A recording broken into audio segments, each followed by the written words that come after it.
వదలండి, నన్ను వదలండి, వదలండి. షూ మాట్లాడుకో. ఇప్పుడు నీ అంతం దగ్గర పడింది. లేదు, నువ్వు నన్ను చంపలేవు. నువ్వు తనని ఎప్పటికీ అంతం చెయ్యలేవు. నీ అంతం ఖాయం. ఈ మొత్తం ఊరంతా సర్వనాశనం అవ్వటం ఖాయం. నేను చెప్పాను కదా మాట్లాడొద్దని.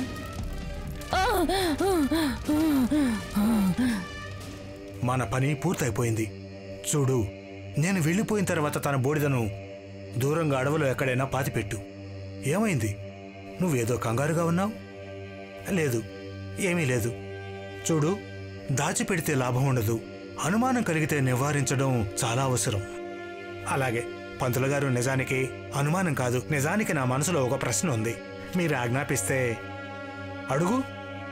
ఇప్పుడు నేను ఏదైతే చూశానో అదంతా ఏంటి? మనం నిజంగానే తనని అంతం చేయలేమా? ఇప్పుడు నువ్వేదైతే చూసావో దానిని వశీకరణ అంటారు. సుహాని అఘోరీ శక్తి ఆధీనంలో ఉంది.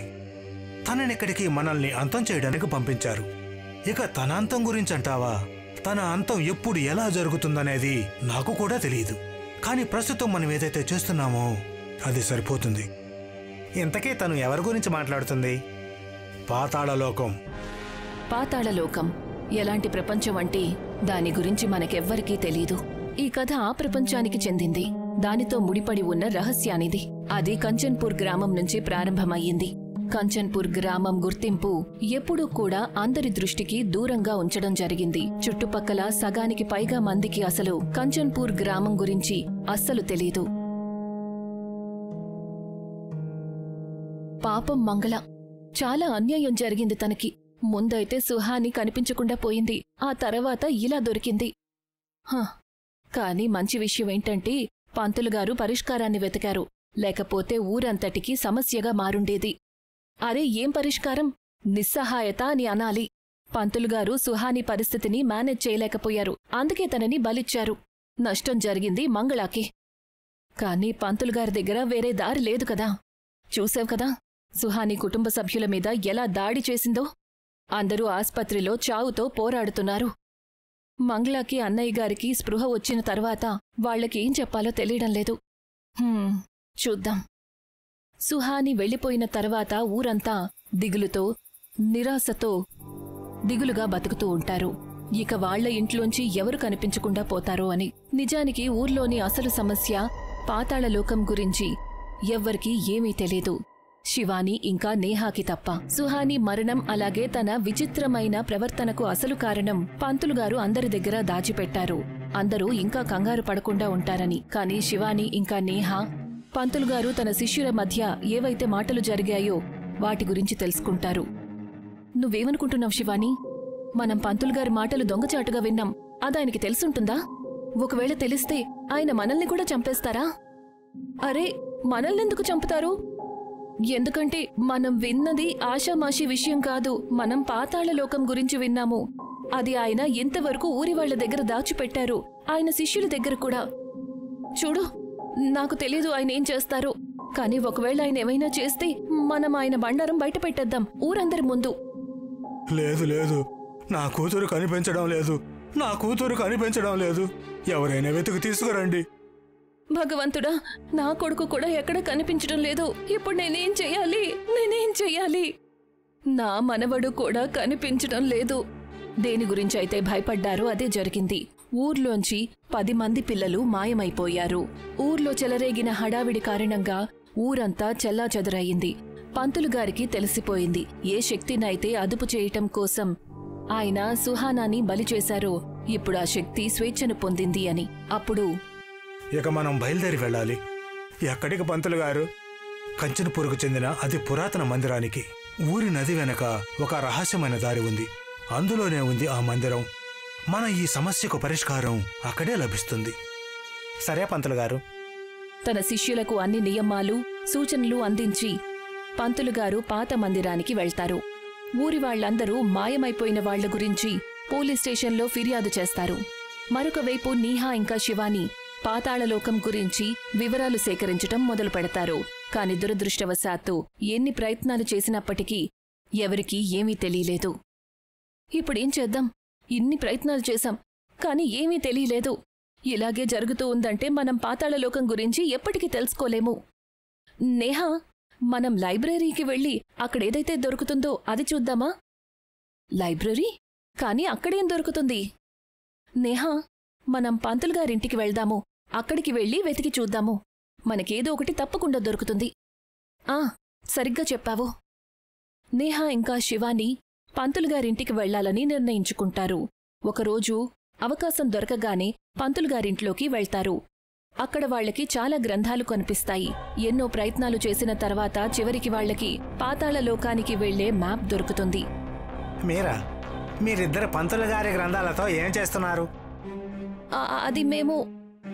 నేనింకా ఏమీ వినను. నేను ఇప్పుడే ఊరి వాళ్ళందరినీ ఇక్కడికి పిలుస్తాను. మిమ్మల్ని ఎవరూ కూడా కాపాడలేరు.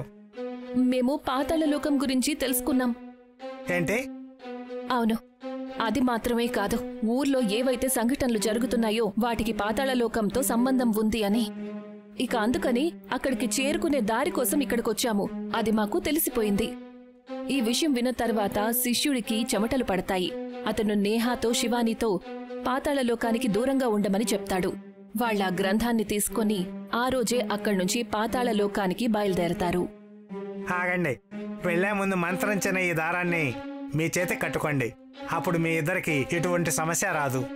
శిష్యుడి మాటలు విన్న తర్వాత ఆ తాడుని చేతికి చుట్టుకుంటారు. ఆ తర్వాత పాతాళలోకానికి బయలుదేరతారు. పాతాళలోకానికి వెళ్లే దారి కంచన్పూర్ రాజు మగత్సర్ బంగళా లోపల్నుంచి ఉంటుంది. ఎన్నో ఏళ్లుగా మూతబడి ఉన్న బంగళా తాళాన్ని శివాని గట్టిగా పగలగొడుతుంది. ఆ ప్రయత్నంలో మంత్రించిన తన తాడు కింద పడిపోతుంది. ఎంతోసేపటి తర్వాత చీకట్లో వెళ్తూ ఒక చోటికి చేరుకుంటుంది. ఆ తర్వాత శివాని గ్రంథంలో ఆఖరి పేజీని తెరుస్తుంది. తరువాతి ప్రక్రియను మొదలు పెడుతుంది. శివాని, నీ తాడేమయ్యింది? అరే, అది పడిపోయి ఉంటుంది ఎక్కడన్నా. దాని గురించి వదిలేసి మొదలుపెట్టు. ఓం చాముండాయ నమః, ఓం చాముండాయ నమః. ఎప్పుడైతే నేహా ఇంకా శివాని మంత్రాన్ని జపించటం మొదలు పెడతారో కిటికీల్లో నుంచి లెక్కలేనన్ని గబ్బిలాలు గదిలోకి ప్రవేశిస్తాయి. అవి నేహా శివాని చుట్టుపక్కల తిరగటం మొదలు పెడతాయి. అప్పుడే శివాని భయంతో మంత్రాన్ని జపించటం ఆపేస్తారు. నేహా, నేహా, కళ్ళు తెరు నేహా. చూడిక్కడేం జరుగుతోందో. మనం ఇక్కడి నుంచి బయటపడాలి, లేకపోతే ఈ గబ్బిలాలన్నీ కలిసి మనల్ని చంపేస్తాయి.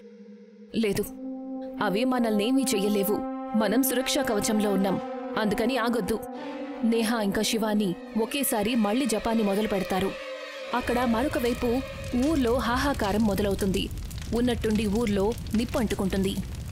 పరిగెత్తండి, అక్కడేం జరుగుతుంది? పరిగెత్తండి, భగవంతుడి కోపానికి బలి కాకండి. కాపాడండి, కాపాడండి. ఊరి వాళ్లు మంటల బారి నుండి తప్పించుకోవడానికి అటూ ఇటూ పరిగెడుతుంటారు. కానీ ఏమీ జరగదు. చెలరేగిపోతున్న నిప్పు సగానికి పైగా ఊరిని మింగేస్తుంది. ఓం చాముండాయ నమః. నేహా ఇంకా శివాని జపిస్తూనే ఉంటారు. అప్పుడే శివాని కళ్లల్లో నుంచి రక్తం కారుతుంది. తనకి బాధ కలుగుతుంది. తను అరుస్తుంది. నా కళ్ళు! శివానితో పాటు నేహా కళ్లల్లో నుంచి కూడా రక్తం కారుతుంది. కానీ నేహా జపం ఆపలేదు. తను చేస్తూనే ఉంటుంది. అప్పుడే వాళ్లకి అన్ని వైపుల నుంచి ఒక వెలుగు గదిలోకి ప్రవేశిస్తుంది. ఆ వెలుగులో ఒక నిప్పు ఉంటుంది. దానితో ఉన్న గబ్బిలాలు అలాగే శివాని తల్లడిల్లుతారు. ఎవరో వాళ్లకి కరెంట్ షాక్ ఇచ్చినట్లుగా. పాపం శివాని తప్పిస్తూ ఉంటుంది. కానీ నేహా మౌనంగా కూర్చుని జపం చేస్తూనే ఉంటుంది.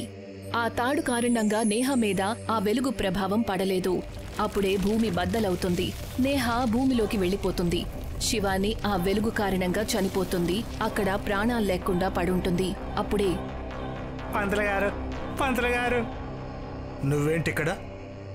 పంతులు గారు, అంతా నాశనం అయిపోయింది. ఊళ్ళో నిప్పు అంటుకుంది. మీ మంత్రాల కారణంగా నేనైతే తప్పించుకోగలిగాను. కానీ సగానికి పైగా అందరూ చనిపోయారు. కానీ ఇదంతా ఎలా జరిగింది? నిజానికి నేహాకి శివానికి పాతాళలోకం గురించి ఒక గ్రంథం ద్వారా తెలిసింది. వాళ్ళిద్దరు దానికోసమే వెతుక్కుంటూ వెళ్లారు. వాళ్ళు వెళ్ళగానే ఉన్నట్టుండి ఊళ్ళో నిప్పు అంటుకుంది. మొత్తం అంతమైపోయింది. వాళ్ళకి పాతాళలోకం గురించి మొత్తం తెలిసిపోయిందా? వాళ్ళు దానికోసం వెతుకుతూ వెళ్లారా? ఇక నాశనం ఖాయం. కొన్ని క్షణాల్లోనే అంతా అంతమైపోతుంది. ఊరి వాళ్లు చనిపోతారు. శివాని ప్రాణం పోయింది. ఇప్పుడా అదృక్త శక్తి స్వేచ్ఛను పొందింది. ఇప్పుడు తర్వాత ఏం జరుగుతుంది?